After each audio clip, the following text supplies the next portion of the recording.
Muy buenas noches. Muy buenas noches, es un gusto de verles. Espero que todos estén con sus Biblias a las manos. Todos tienen el material, espero yo.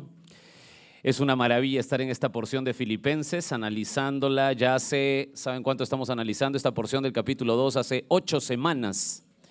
Y quisiera retomar este estudio de manera que nuestras mentes se acomoden, empezando por el contexto. Como saben, Pablo entra a este capítulo 2, después de hablar de lo que Dios pide a la iglesia. ¿Se acuerdan lo que Dios pide a la iglesia? Estoy haciéndoles acordar cómo entramos al capítulo 2. Hemos entrado al capítulo 2 recordando cómo Pablo nos enseña lo que Dios pide a la iglesia. ¿Y qué cosa pide? Mira ahí en el capítulo 1. Espérense, antes de responder voy a abrir el capítulo 1, verso 27 del capítulo 1. Miren lo que dice ahí: solamente que os comportéis como es digno del evangelio, para que, o sea, que vaya a veros, o esté ausente, oiga, de vosotros que estén, ¿qué cómo? Firmes. Entonces se dan cuenta lo que Dios pide a la iglesia. Le pide firmeza. ¿Está bien o no? Es para que no me contesten tan rápido. Firmeza. Pide que estemos combatiendo, pide que en nada estemos intimidados y por último nos hace recordar la herramienta del sufrimiento. Mira ahí el verso 29, porque a vosotros, estoy leyendo el capítulo 1, porque a vosotros os es concedido a causa de Cristo, no solo que creáis en Él, sino que también padezcáis. Entonces nos pide firmeza, combatiendo, en nada intimidados y sufrimiento. Eso lo vimos y así entramos al capítulo 2. Pablo después de ello ruega que tengamos claro la unidad en la iglesia y la premisa clave, ahora sí, ahí viene esto, la premisa clave está en el verso 3 del capítulo 2. Mira el verso 3 del capítulo 2. Nada hagáis por contienda o por vanagloria, antes bien con humildad, estimando a cada uno, a los demás como superiores a él mismo. Esta es la premisa clave, verso 4, no mirando cada uno por lo suyo propio, sino cada cual también por lo de los. Esa es la premisa que hace Pablo hablando de la unidad, o sea, lo que está demandando a la iglesia de Filipos y, como ya hemos explicado, por extensión a todas las iglesias de todas las épocas, es que guardemos la unidad y nos da la clave aquí diciendo que veamos a los demás como superiores a nosotros mismos. Tremenda demanda en la iglesia, ¿verdad? ¿Verdad que sí? Bueno, si eso solo entendiéramos, la iglesia sería distinta, ¿verdad? Porque al mirar a los demás como superiores a uno, lo que hacemos es guardar la unidad, que es lo que Dios quiere, y eso habla de una iglesia madura, por supuesto, una iglesia madura. El apóstol coloca, para remarcar esto, porque este es el contexto, está hablando de la unidad, coloca el ejemplo supremo. Es decir, Pablo piensa esto: si argumento que Cristo se humilló, entonces, ¿cómo tú y yo vamos a hacer tropiezo en la iglesia denigrando la unidad? ¿Me entiendes el pensamiento del autor? Por favor, necesito que nos metamos al sentir del autor.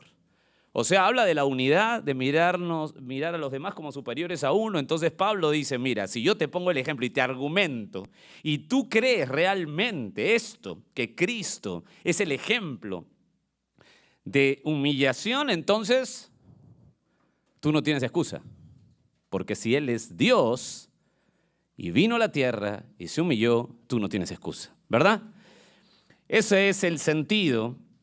Claramente se puede ver. Y empieza la sección extraordinaria de la encarnación de Cristo. Lo que implicó que el Dios eterno, el Dios majestuoso, el Dios de gloria se humille.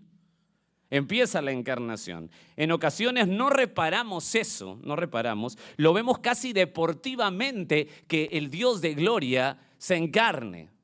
Y lo vemos casi deportivamente. pero no sopesamos que el eterno se hizo temporal. No sopesamos eso muchas veces. Revisa un poco, quiero revisar contigo un poco el concepto de Dios.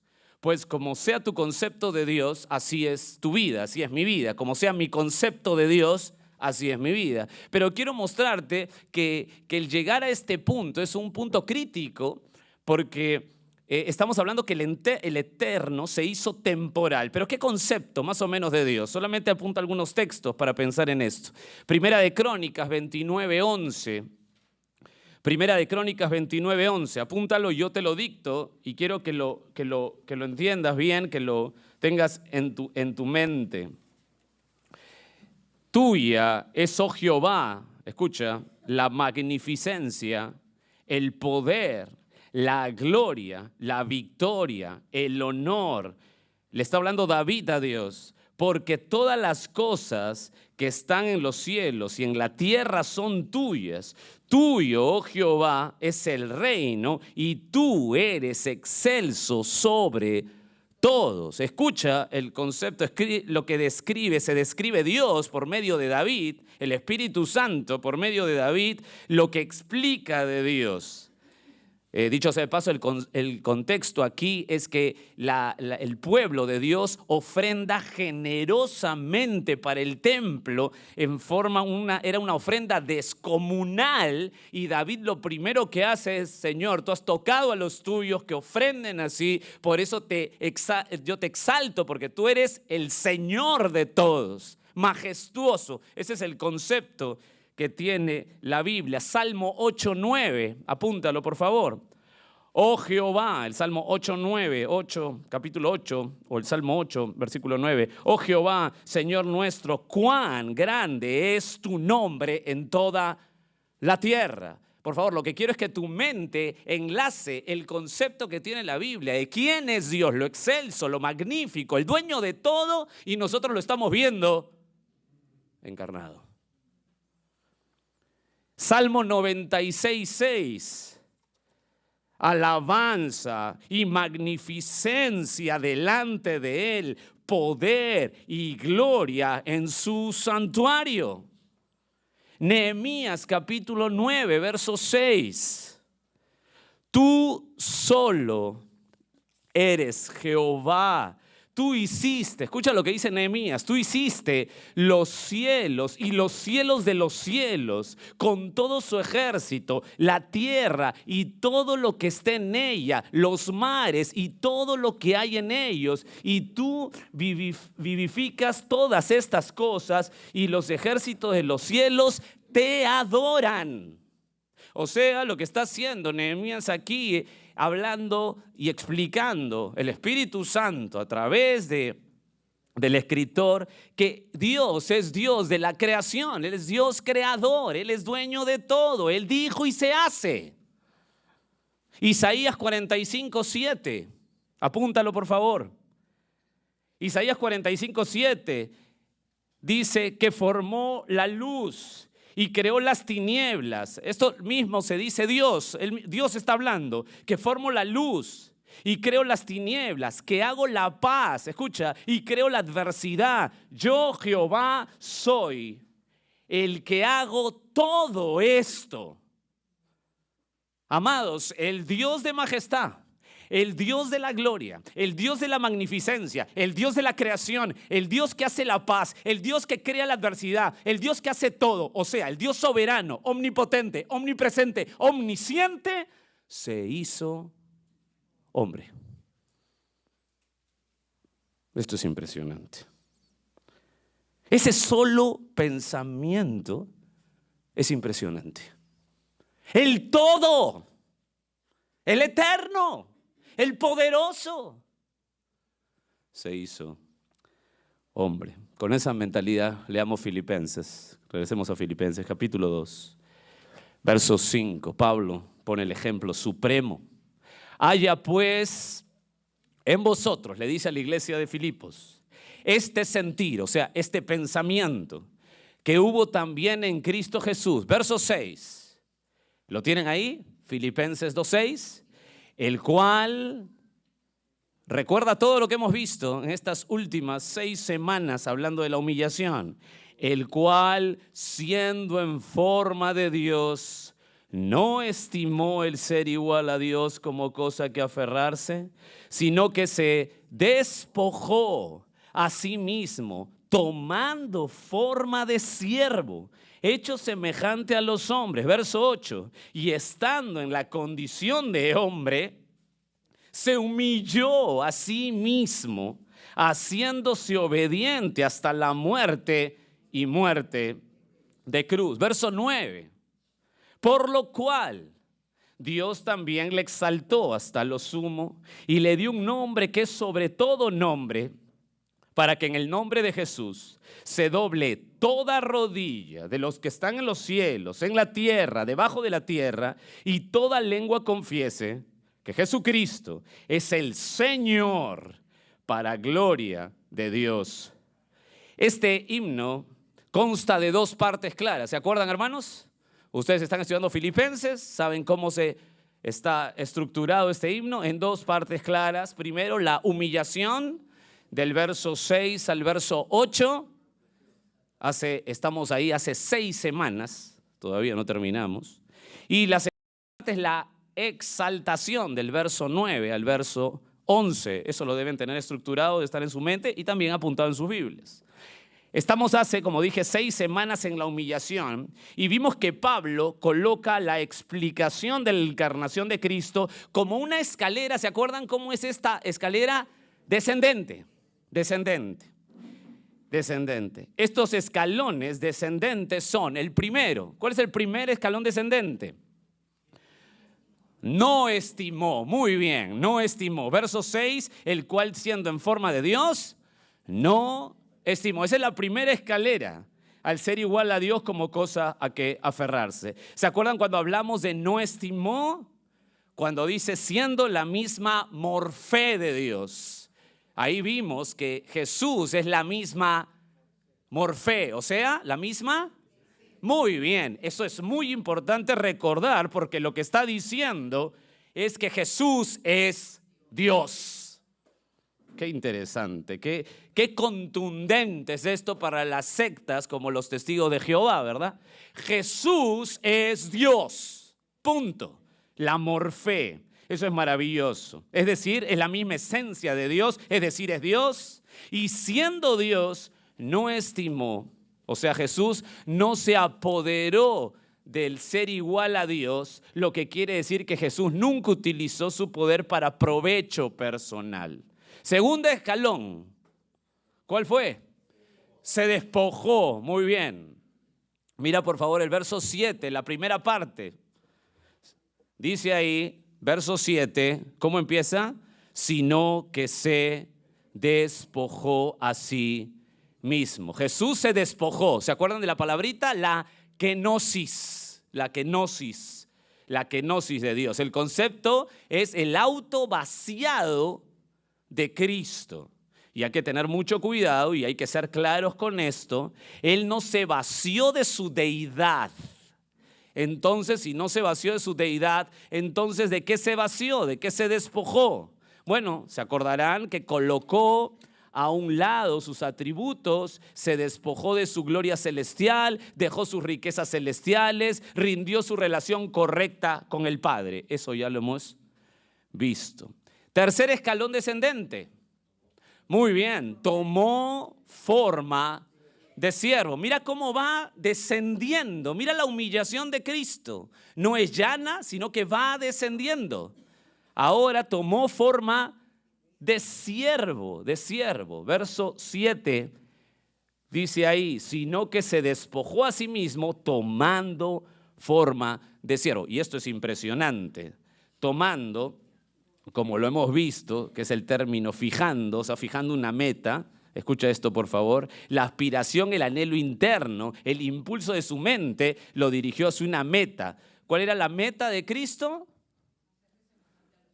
¿Cuál es la meta de Cristo según el texto, el verso 7b?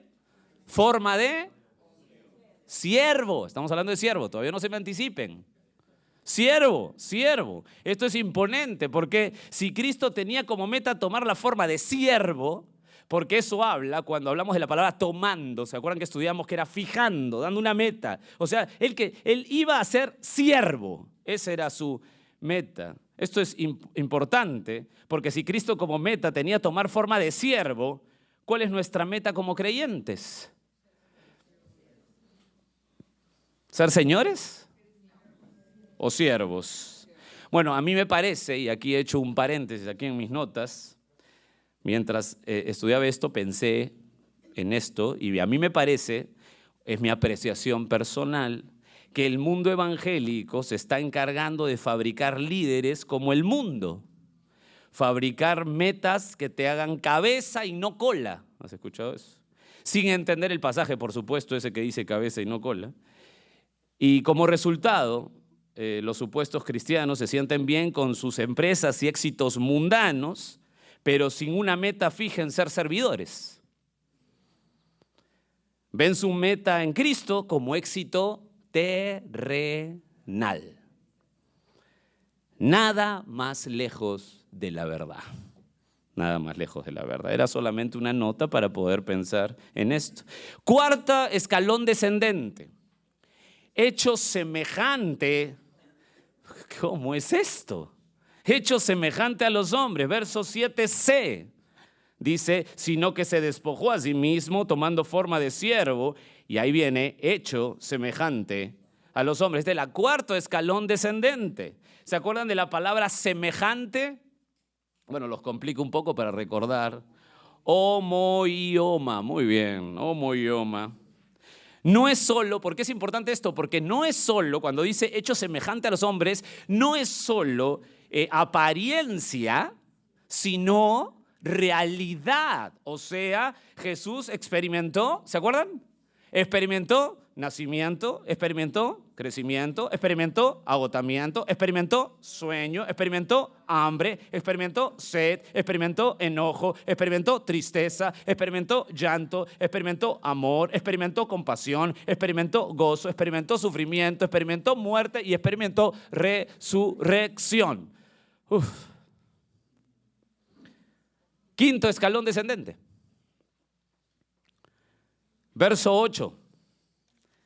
Estando en la condición de hombre, verso 8a, y estando en la condición de hombre. ¿Se acuerdan el quinto paso que dimos la semana pasada? ¿Se acuerdan o no? Este es el quinto escalón. Estando en la... Mira el verso 8, ¿cómo empieza? Hasta ahí nomás. Y estando en la condición de hombre. Eso vimos la semana pasada, ¿verdad? ¿Se acuerdan o no? Perfecto, tienen que repasarlo si no se acuerdan. Y además está grabado, no se preocupen, está grabado. Aquí nuestra mente se tiene que extender al máximo, pues esta porción, si se acuerdan, enseña que no siempre fue hombre.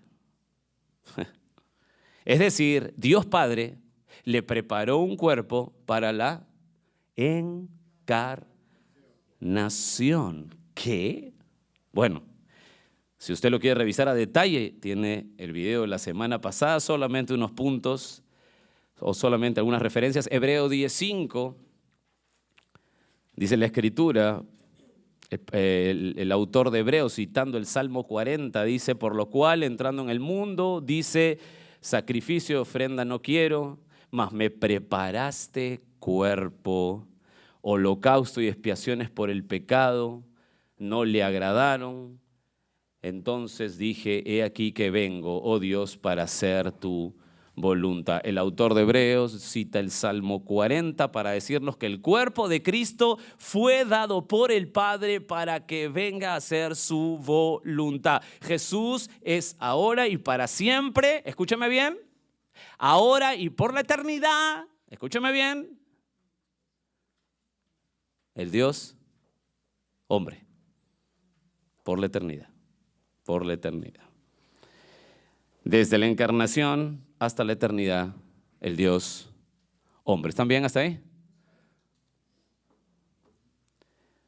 Hay un autor que es muy bueno, es un erudito bíblico. Él era de la religión judía y pasó al cristianismo. Su nombre es Charles Feinberg, y él escribe en su libro de unión hipostática, que usted ya sabe lo que es. Él escribe lo siguiente: la unión hipostática, o sea, naturaleza divina y humana, fue efectuado y traído a la vida por la encarnación. Fin de la cita. A partir de la encarnación hasta la eternidad futura, Jesús es el Dios hombre. ¿Está bien? Esto es impresionante. Ahora nuestro sexto escalón. Descendente. Vamos a ver el sexto escalón descendente hoy. Mira el verso 8, por favor. Filipenses 2:8. Antes de empezar por el sexto escalón descendente, quisiera que no se olviden el contexto. ¿Cuál es el tema principal de Filipenses capítulo 2? La unidad de la iglesia. El ejemplo que coloca Pablo es para que nosotros quedemos sin justificación, para que nosotros tengamos claro que la madurez, la unidad de la iglesia es mirar a los demás como superiores a nosotros. Y si Cristo se humilló, ¿yo quién soy, verdad? ¿Usted quién es para no hacerlo? Ese es el sentir. Vamos a la siguiente. El siguiente escalón descendente. Mira el verso 8. Y estando en la condición de hombre, eso vimos la semana pasada, escucha, se humilló a sí mismo, haciéndose obediente hasta la muerte y muerte de cruz. El sexto escalón está en el versículo 8b. ¿Lo ven ahí? ¿O ya les compliqué? B. ¿Qué dice ahí? Se humilló a sí mismo. ¿Hasta ahí? Hasta ahí. Hasta ahí. Ese es el sexto escalón, sexta semana en este tema maravilloso. La palabra clave aquí, ¿cuál es? Muy bien. La palabra humilló es tapeinu o tapeino, ¿no? Ahí lo tienen, creo, en sus materiales. Él mismo se rebaja. Escucha el concepto, por favor. Él mismo se rebaja, él mismo se allana. El énfasis, y aquí es lo impresionante, lo que me llevó a que mi mente se extienda y que me deje realmente inútil ante esto, en captar toda la magnitud, es que aquí el énfasis no es que se rebaja con respecto a Dios, sino el énfasis es que se rebaja delante de los hombres. Miren, este sexto escalón es totalmente humillante. Por favor, quiero que me entiendan bien, que no se distraigan. Aquí está hablando el énfasis, cuando dice se humilló a sí mismo, no está hablando meramente rebajarse con respecto a Dios que hemos visto que se despojó, que salió, sino que se rebaja con respecto a los hombres. A los hombres. Esto ya es demasiado. Déjame darte unas referencias que ahora sí te pido que puedas ir. Primera de Pedro, capítulo 2. Se humilló a sí mismo, tapeinu, se humilló a sí mismo, se rebajó delante de los hombres. Ese es el énfasis, como lo vamos a tratar de ver aquí. Primera de Pedro, capítulo 2, desde el verso 21. Pues para esto fuisteis llamados. ¿Lo tienen ahí? Esto fuisteis llamados, porque también Cristo padeció por nosotros, dejándonos ejemplo para que sigáis sus pisadas. ¿Y cómo seguimos sus pisadas? Verso 22. El cual no hizo pecado, ni se halló engaño en su boca. Verso 23. Quien, cuando le maldecían, no respondía con maldición. Cuando padecía, no amenazaba, sino encomendaba la causa al que juzga justamente. Pedro, en este pasaje, y quiero que lo tengas y lo marques porque este pasaje es muy interesante. Pedro en este pasaje les está enseñando a los creyentes, a los verdaderos creyentes, a vivir como siervos, a vivir como siervos. ¿Y qué ejemplo coloca como supremo? ¿A quién coloca como ejemplo supremo para vivir como siervos? A Cristo, a Cristo. Dicho sea de paso, piensa aquí conmigo, dicho sea de paso, para que Pedro tenga claro que Cristo sea el ejemplo supremo de siervo, Pedro tiene claro en su mente que Cristo fue 100% hombre. ¿Verdad que sí? Porque si no, no lo puede poner de ejemplo para los demás como siervo, ¿verdad? 100% hombre. Sigamos. Dice ahí en el texto que cuando le maldecían, la palabra maldecir ahí es amontonar palabras ofensivas y viles contra alguien. O sea, por favor, quiero que medites en esto. A Jesús lo maldecían. Y la palabra maldecir es acumular palabras ofensivas y viles contra él, contra alguien, en este caso con Jesús. Y ¿saben qué? Jesús no respondía igual. Imagínate, por favor, analiza esto.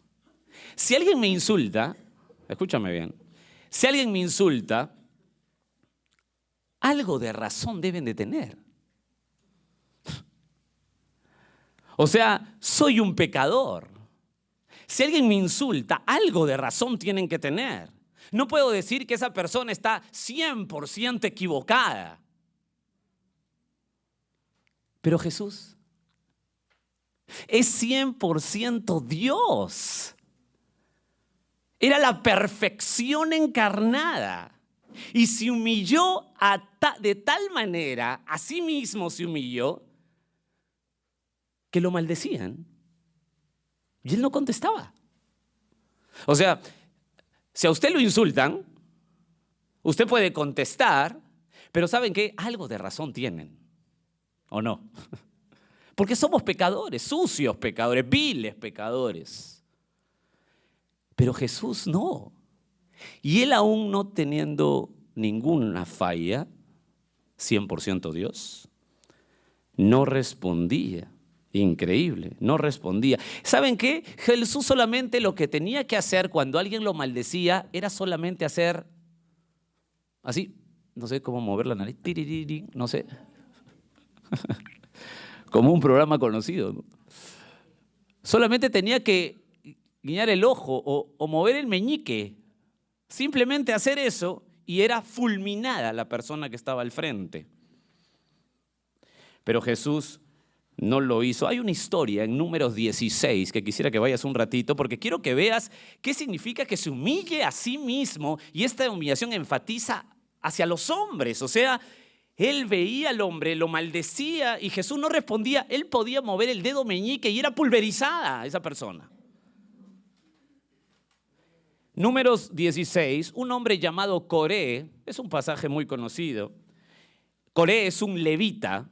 Y junto a un grupo de rubenitas, o sea, de la tribu de Rubén, y otros principales de Israel, se rebelan ante la autoridad espiritual de Dios, que Dios colocó. Y la autoridad espiritual que Dios había colocado era Moisés y Aarón, en Números 16. Es decir, esto causó que la gente, les llaman los de Coré, pero Coré era un levita junto con un grupo de rubenitas, como dije, y algunos grupos de principales de Israel, se rebelen ante la autoridad espiritual que claramente Dios colocó, y esto fue un insulto para Dios. Y Dios, ¿sabe lo que pasa? Dios se irrita. Quiero que enlaces lo que hemos hablado anteriormente. Y el verso 30, mira Números 16, 30. Mas si Jehová hiciere algo nuevo, está hablando Moisés, y la tierra abriere su boca y los tragare con todas sus cosas, y descendieren vivos al Seol, entonces conoceréis que estos hombres, escucha lo que dice ahí, irritaron a Jehová. Verso 31. Y aconteció que cuando cesó él de hablar, Moisés está hablando, todas estas palabras, se abrió la tierra que estaba debajo de ellos. ¿Quiénes son ellos? Coré, los rubenitas y todo un pueblo enorme. Abrió la tierra su boca y los tragó a ellos, a sus casas y a todos los hombres de Coré y a todos sus bienes. Verso 33, hasta los bienes, no se salvaron ni los bienes. Verso 33. Y ellos con todo lo que tenían descendieron vivos al Seol y los cubrió la tierra y perecieron de en medio de la congregación. Verso 34, eso no quedó ahí. Verso 34. Y todo Israel, los que estaban en derredor de ellos, huyeron al grito de ellos porque decían: no nos trague también la tierra. También, verso 35, salió fuego de delante de Jehová y consumió no solamente al pueblo rebelde, a los rebeldes, sino que también consumió a los 250 hombres que ofrecían incienso colocados por Coré, por supuesto. Damas y caballeros, lo que presenta Números es cuando Dios se irrita, Dios es fuego consumidor. ¿Captas lo que te estoy diciendo en la humillación de Cristo a sí mismo? ¿Captas lo que te estoy diciendo? Cristo, nuestro Señor amado que vino aquí, se humilló a sí mismo, se rebajó frente a los hombres, porque si alguien lo maldecía, Él solamente hacía así, chao. ¿Y saben qué, mis queridos? Hoy Él solamente hace así y tú y yo seríamos fulminados. Él es el Dios todopoderoso. ¿Cómo podemos rebajar la solemnidad y la santidad en las iglesias? ¿Cómo puede ser que una iglesia no tenga disciplina eclesial? ¿Cómo puede ser que una iglesia no exalte la santidad? ¿Cómo puede ser que los miembros de una iglesia, de las iglesias normales ahora, vivan como quieran su vida? ¿Cómo puede ser eso?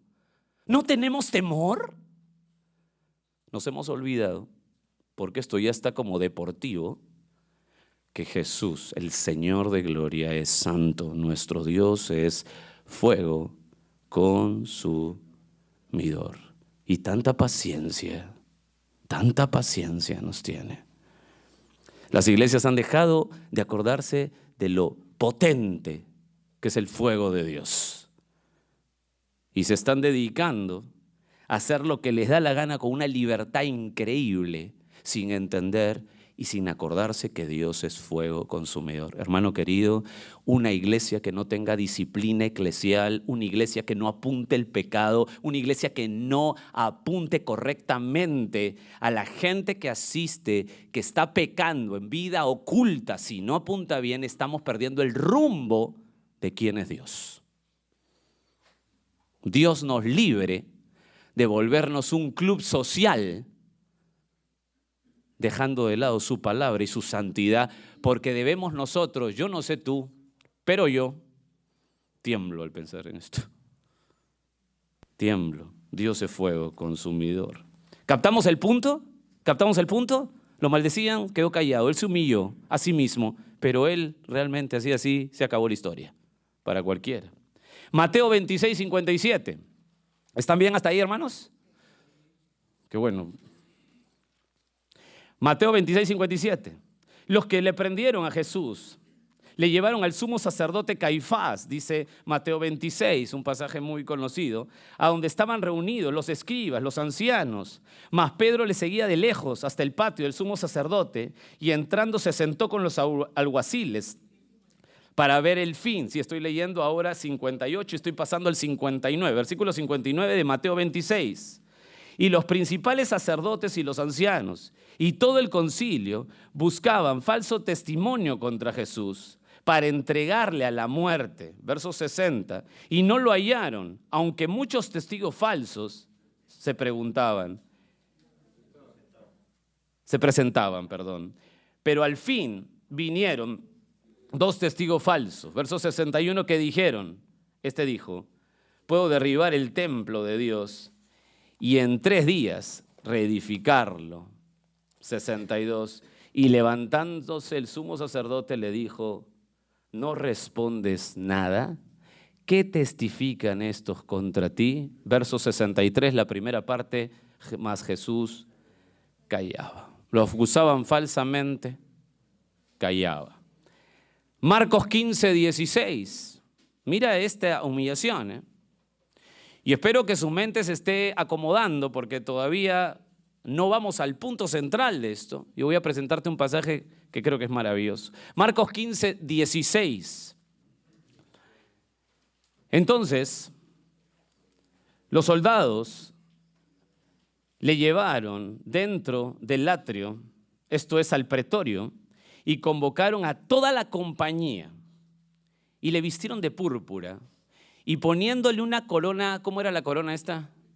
Tejido de espinas. O sea, no era una corona, por si acaso, no era una corona que le pusieron a Jesús así, sino era un chullo. Era un chullo, todo, un chullo. Eso era una corona de espinas. Comenzando luego a saludarle, salve, rey de los judíos. Y escuchen lo que hacía. Vino un psicópata, verso 19, eso no dice, yo lo agrego, y le golpeaban en la cabeza con una caña.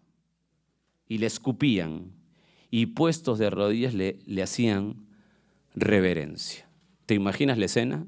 Un chullo de espinas, alguien viene, le mete un palazo en la cabeza, todas las espinas adentro de la sien, y se arrodillan a reverenciar, lo escupían. ¿Y saben qué? Cristo no hizo nada. Jesús se humilló a sí mismo delante de los hombres. Y quisiera ahora, en estos minutos que nos quedan, quisiera ir contigo, si me lo permites, por favor, a un libro espectacular de la Biblia. Es el libro que es el primer evangelio. ¿Cuál es el primer evangelio? Pero no es Mateo.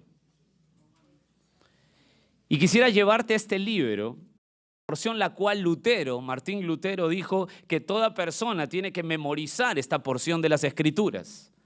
Un autor describe esta porción de las Escrituras que vamos a ver hoy como el más profundo, más central y elevada de las Escrituras. El libro que quiero llevarte es el libro de Isaías. Y la porción más profunda y más elevada, según este autor y según Lutero, que es la porción que debemos memorizar, es el capítulo 53 de Isaías.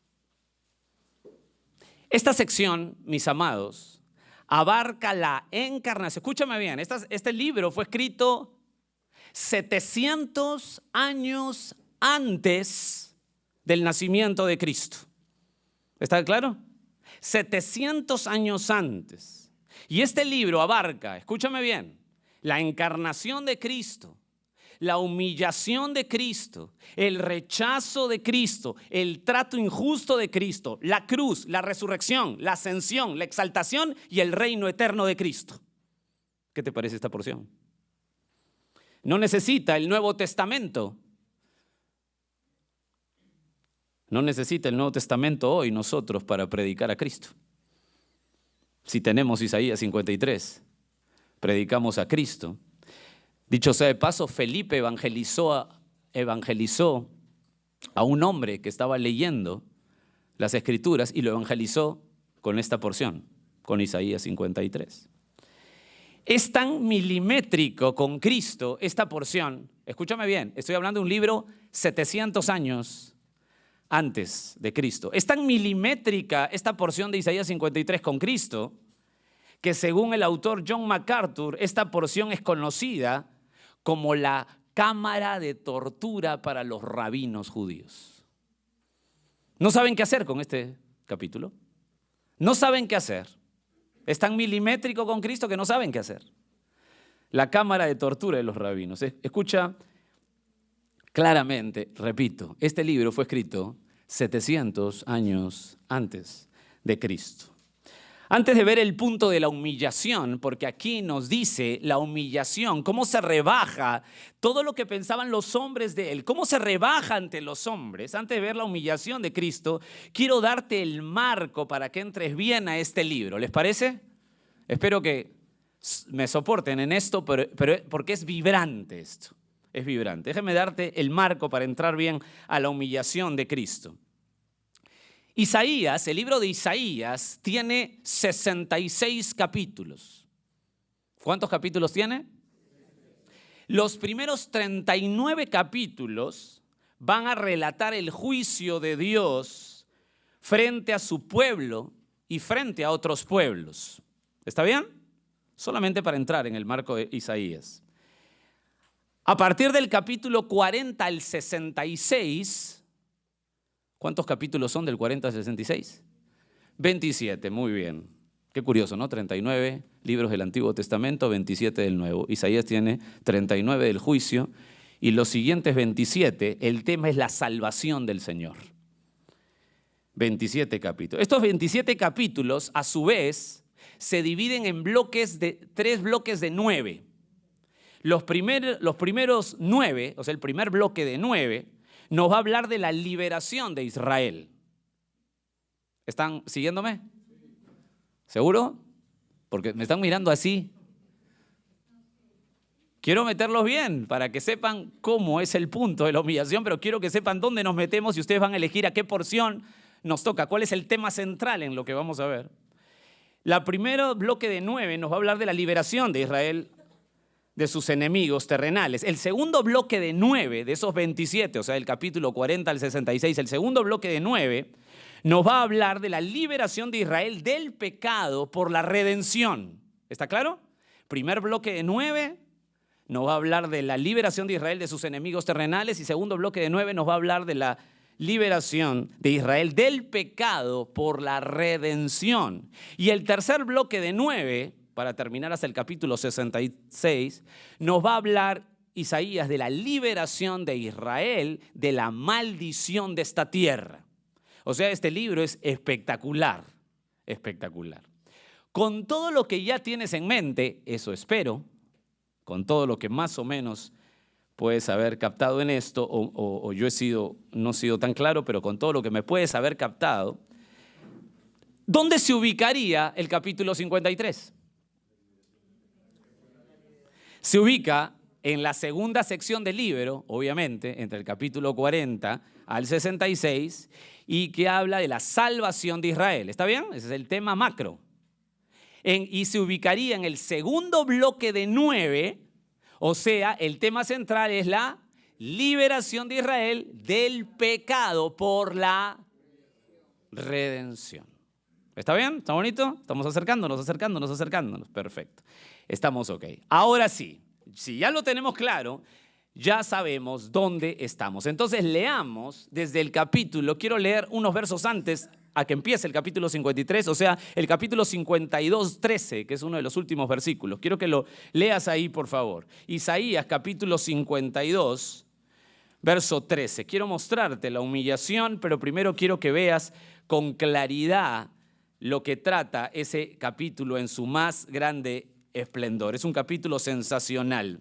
Isaías capítulo 52, verso 13, dice lo siguiente. ¿Lo tienen ahí? He aquí que mi siervo será prosperado, será engrandecido y exaltado y será puesto muy en alto.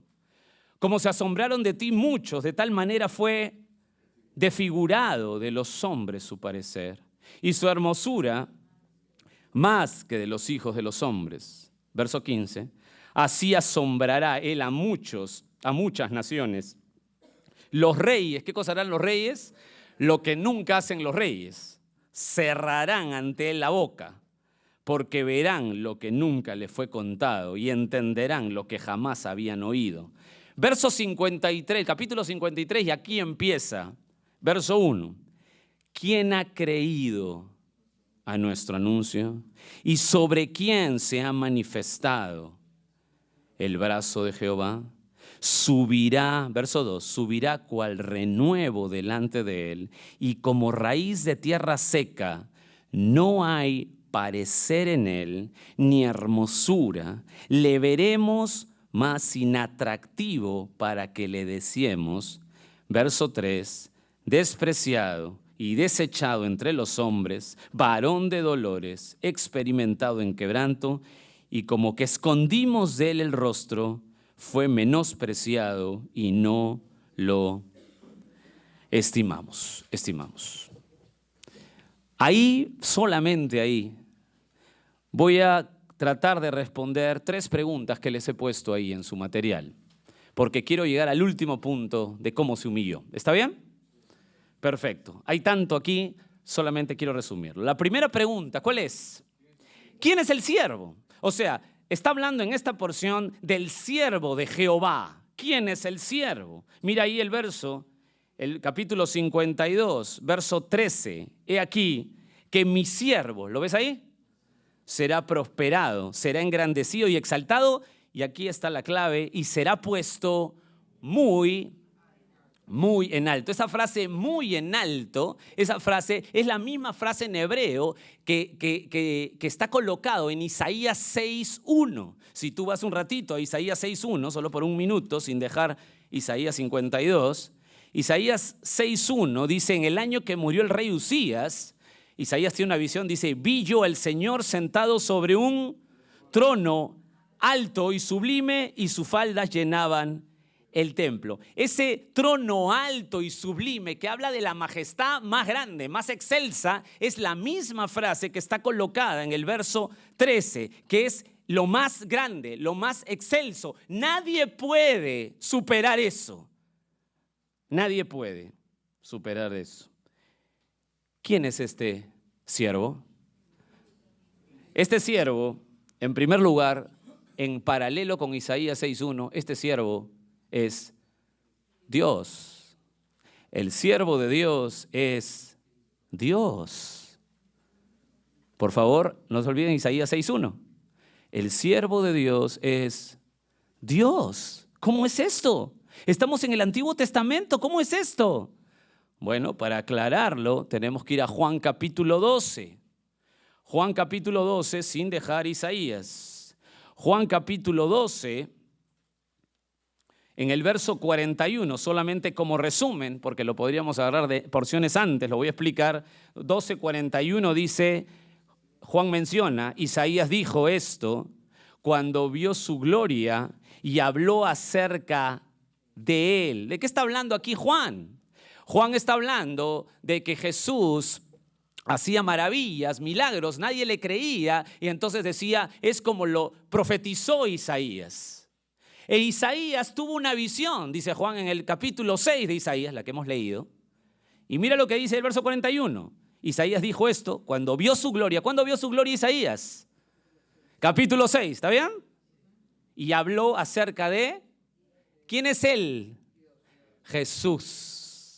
Está hablando de Jesús que está haciendo milagros, eso puedes ver ahí en Juan 12, antes del versículo 41, es el versículo 38, 39, habla de Jesús, da una profecía de Isaías y al final dice, Isaías dijo esto de él cuando vio su gloria. O sea, ¿a quién vio sentado en el trono Isaías cuando tuvo la visión? A Jesús. Entonces, la primera pregunta, ¿quién es el siervo de Dios? Dios. ¿Y su nombre? Jesús. Estamos hablando del Antiguo Testamento, 700 años antes. ¿Están bien? Perfecto, sigamos entonces. Sigamos entonces. Mira el verso, mira, no se mareen. Entonces hemos quedado hasta aquí que el siervo de Jehová es Dios. Hemos ampliado más yendo al Nuevo Testamento, pero eso lo hice para que no se sientan mal, ¿no? Porque mucha gente me respondió Jesús ya. Pero aquí en Isaías 52 lo que hemos quedado es que el siervo de Jehová es Dios. ¿Está bien? Pero mira ahora, mira el verso 14 de Isaías 52 que estamos leyendo. Como se asombraron de ti muchos, de tal manera fue desfigurado de los... ¿Cómo? Jorge, ¿cómo es esto? ¿Es Dios o es hombre? ¿Es Dios el siervo de Jehová o es hombre? Estamos hablando de un libro 700 años antes.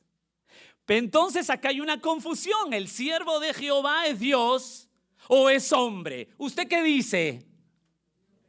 Es 100% Dios, 100% hombre. Eso está diciendo. Unión hipostática. Ya lo hemos estudiado por qué es hipostática.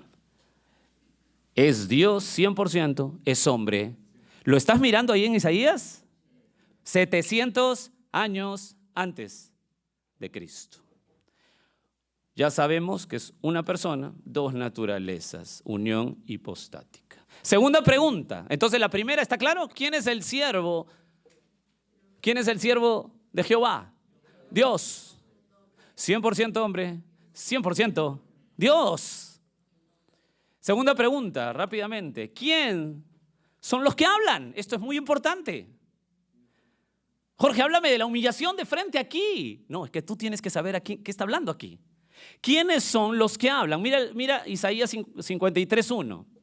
Voy a dejar el 52:15 porque ahí es sorprendente, pero no tenemos tiempo para hablar de ese 15 que es maravilloso.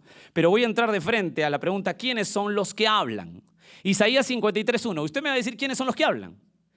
¿Quién ha creído ¿a qué? Nuestro anuncio. ¿Y sobre quién se ha manifestado el brazo de Jehová? Hemos dicho, damas y caballeros, que este capítulo es impresionante. Es impresionante por la enorme, escucha, es impresionante por la enorme tristeza que tiene este capítulo. Vamos a ver quiénes son los que hablan. Mira el verso 1, dice, ¿quién ha creído a nuestro? Mira el verso 2, por favor.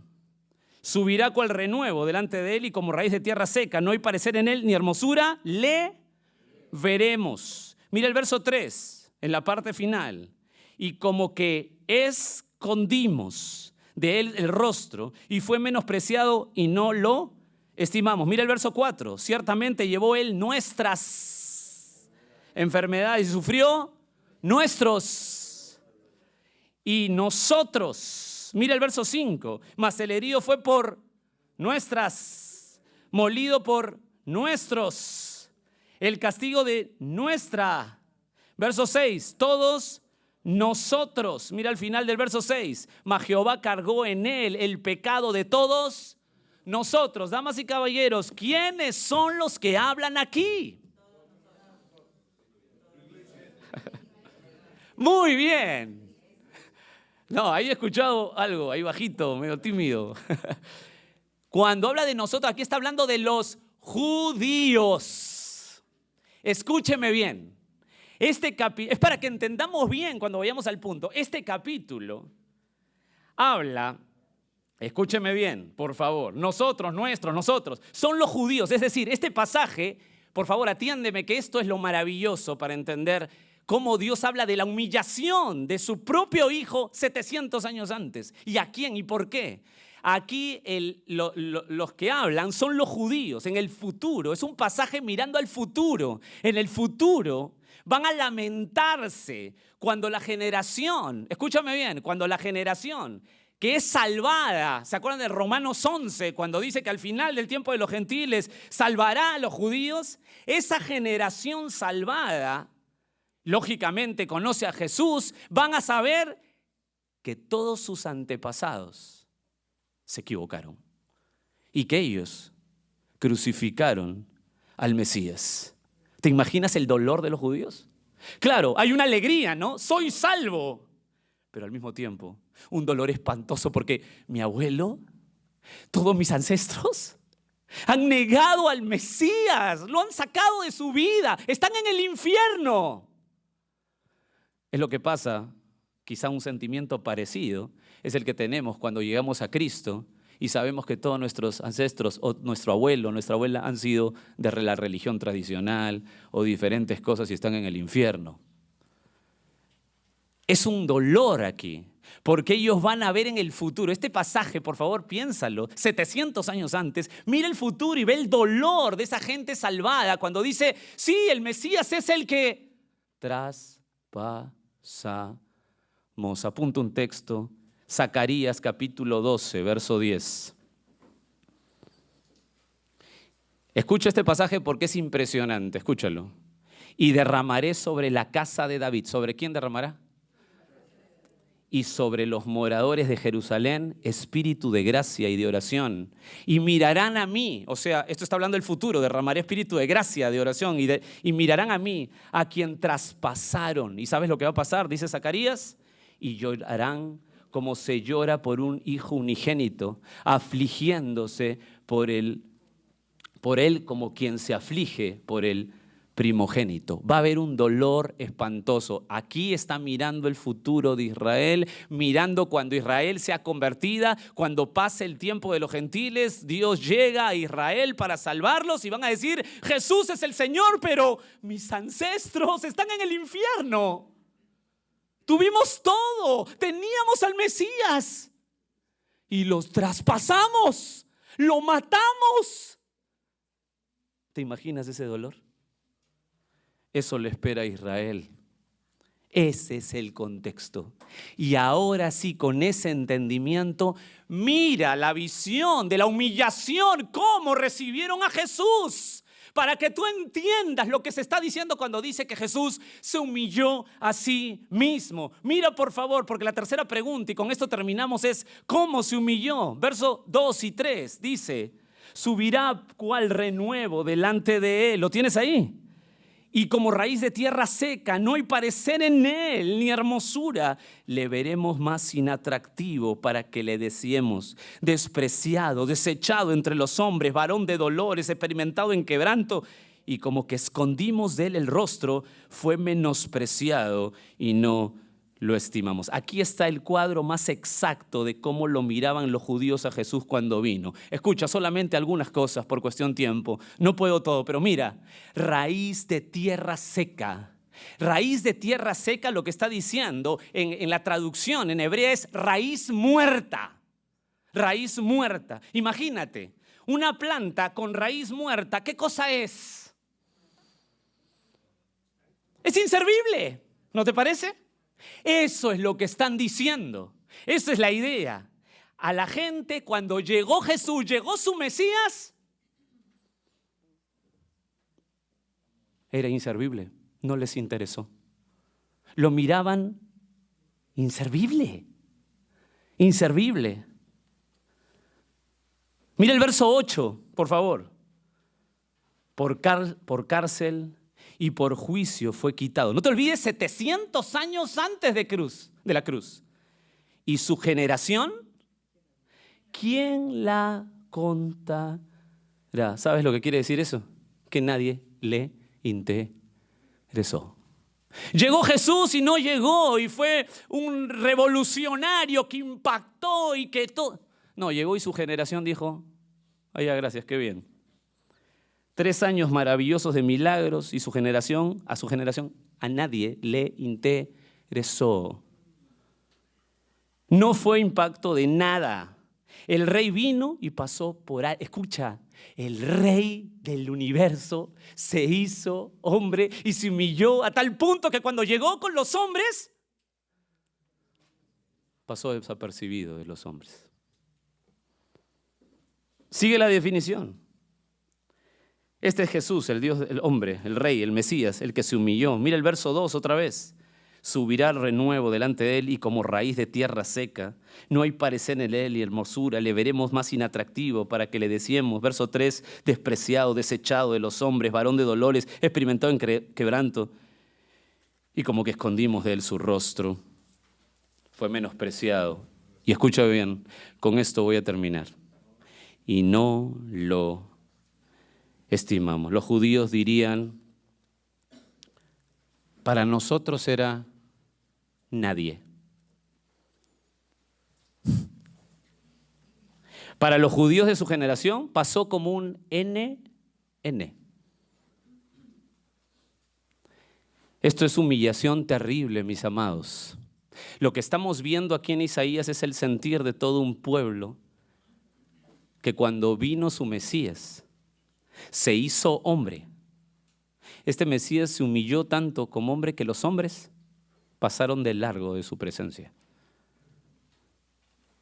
Esta humillación terrible,